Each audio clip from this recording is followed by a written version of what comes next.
द्वारका नगरी में एक बार श्री कृष्ण अपने महल में बैठे थे, तभी एक वृद्ध ब्राह्मण उनके पास आया। वह अत्यंत दुखी था और उसके चेहरे पर चिंता की गहरी रेखाएं थीं। हे वासुदेव, मैं एक गरीब ब्राह्मण हूं। मेरा गांव संकट में है। एक अत्याचारी राजा वहां के लोगों को कष्ट पहुंचा रहा है। हमें न्याय चाहिए, पर कोई हमारी सुनने को तैयार नहीं। श्री कृष्ण ने उसे धैर्यपूर्वक सुना और मुस्कुराते हुए बोले, धर्म की रक्षा के लिए मैं सदैव तैयार हूं, परंतु क्या तुम स्वयं अपने अधिकारों के लिए खड़े हुए? ब्राह्मण ने सिर झुका लिया। नहीं प्रभु, हमें तो भय लगता है। यदि हम विरोध करेंगे तो हमें दंड मिलेगा।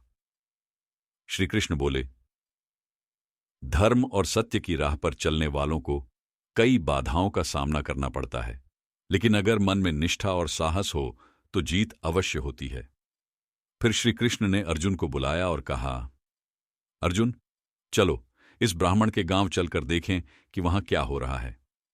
अर्जुन और श्री कृष्ण उस गांव पहुंचे। वहां उन्होंने देखा कि राजा के सैनिक गरीबों पर अत्याचार कर रहे थे।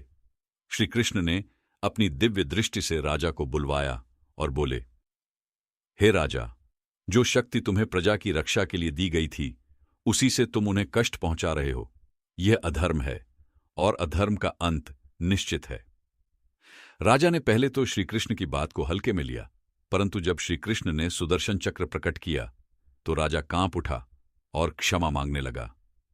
प्रभु, मुझसे भूल हुई, मैं अब कभी अन्याय नहीं करूंगा।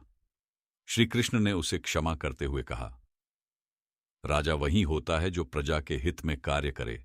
अब से तुम्हारा धर्म न्याय और सेवा होना चाहिए। राजा ने वचन दिया कि वह सदा अपनी प्रजा का हितैषी बनेगा। गांव के लोग अत्याचारी राजा से मुक्त हुए और सभी ने श्री कृष्ण की जय जयकार की।